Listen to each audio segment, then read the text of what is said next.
अंडा, मुर्गी, मछली, बकरा, बकरी लोग खाते हैं। आप लोग अंडा खाते हैं कि नहीं? कौन खाता है अंडा? हाथ उठाओ। अंडा खाने वाले हाथ उठाएंगे। जो अंडा खाते हैं वो हाथ उठाएंगे। मैया खाती हो अंडा?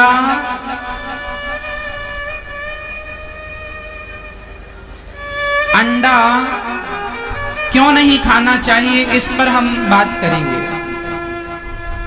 देखो, अंडा मुर्गी का बच्चा है।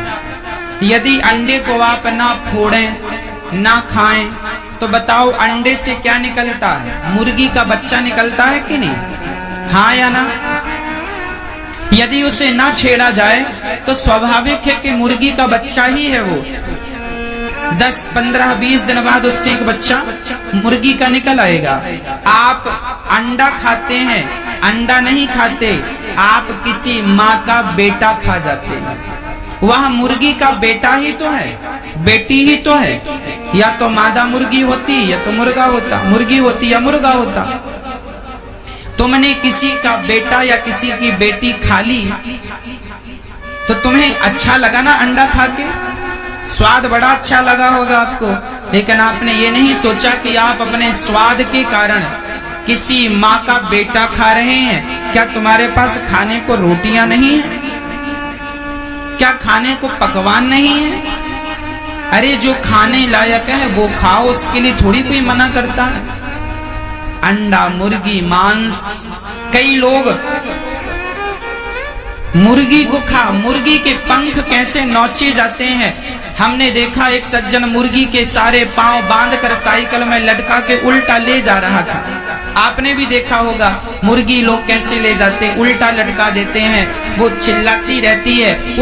उस मुर्गी के पंख नोच दिए जाते हैं। आजकल तो मशीन आ गई है, मशीन पे डाल देते हैं मुर्गी को और वह मशीन उसको मार डालती है, पंख वंख सब झड़ा देती है। पहले लोग हाथ से पंख नोचा करते थे। जरा विचार करो कि आपको भी उसी मशीन में डाल दिया जाए तो आपको क्या सुख मिलेगा? आपके सिर के बाल नोच दिए जाएं तो आपको अच्छा लगेगा? अरे एक बाल खिंच जाता है ना तो दर्द हो जाता है। हाँ या ना? आपका एक रोम पकड़ के कोई खींच दे तो आपको दर्द होता कि नहीं? और मुर्गी के तो कितने सारे बाल थे, कितने पंख थे, तुमने मुर्गी के पंख खींचकर तोड़ दिए। ये मुर्गी के पंख तोड़ने वालों, जो तुम्हारे पंख थे तुम्हें ऊंचाइयों पर उड़ाने वाले, वो पंख भी ईश्वर तोड़ ही देगा। तुम आकाश में उड़ नहीं सकते, अर्थात जीवन में तुम कभी तरक्की नहीं कर सकते, क्योंकि तुमने किसी के पंख तोड़े हैं। तो तुम्हारे भला कैसे सलामत रहेंगे? तुम अपने मुर्गी को जो कष्ट पहुंचा। अरे हम सनातन धर्मी लोग हैं, अहिंसा ही परमो धर्मा। हमारे यहाँ किसी जीव की हत्या करना पाप है। किसी जीव की हत्या करना क्या है मैया जी? पाप है। इसलिए हमें मांस नहीं खाना चाहिए। हम दाल खावें, सब्जी खावें, हलवा खाएं, पूरी खाएं, पकौड़ी खाएं, खीर खाएं, तस्मई खाएं, क्या मांस खाते हो? मुर्गी पर कितना अत्याचार करते हैं लोग, जीव की हत्या कर देते हैं लोग अपने स्वाद के लिए। ये हमारे को शोभा नहीं देता। जो खाते हैं शायद वह अज्ञानी है, इसलिए वो। अब आप कहें अमेरिका के लोग खाते हैं, हाँ, तो अमेरिका में कोई ज्ञानी लोग थोड़ी हैं। जो खाते हैं वो सब अज्ञानी ही हैं। जो खा रहे हैं मांस, वह ज्ञानी तो नहीं है कि ज्ञानी है? अच्छा ये बताओ, झूठ बोलने वाले को आप ज्ञानी समझेंगे कि सत्य बोलने वाले को? शाकाहार करने वाले को ज्ञानी समझेंगे कि मांसाहार करने वाले को? बोलो। कोई दुनिया का व्यक्ति, चाइना क्या खाता? चाइना कुत्ता खाता। चाइना में कुत्ते नहीं मिलते ऐसे, कुत्ते वहां पे खाने के लिए पाले जाते हैं। खाने वाले सुअर खाते हैं। अमेरिका में ज्यादा किसका मांस खाया जाता है? सुअर का।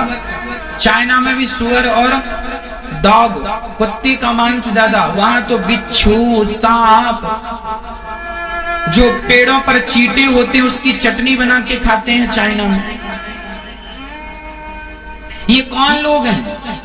सच्चाई यह है कि इन्हें खाने का भी ढंग नहीं आया। इनके पास खाने का ढंग नहीं है, क्या खाना चाहिए क्या नहीं खाना चाहिए। पर आप तो भारतीय हो। एक बात बताओ मेरी माँ, पूरी दुनिया में हल्दी क्या होती है सिर्फ भारत को पता। सब्जी में डालने वाले जो तुम्हारे मसाले हैं, तेज पत्ता है, जीरा है, धनिया है, और जो भी मसाले, गरम मसाले इत्यादि हैं, ये मसाले केवल भारत में ही पाए जाते हैं। और इन मसालों की शक्ति का तो लोहा माना। अभी कोरोना काल में सारी दुनिया ने काढ़ा पिया है। ना तो तुम्हारी मुर्गी काम आई, ना अंडे काम आए, ना तो बकरा काम आया, ना बकरी काम आई। सारी दुनिया ने काढ़ा पिया है, काढ़ा काम आया है। और ये काढ़ा भारत की देन है। ये काढ़ा किसकी देन है? जब संकट आएगा तो तुम्हारी मुर्गी और बकरा बकरी काम नहीं आएंगे, शुद्ध शाकाहार काम आएगा।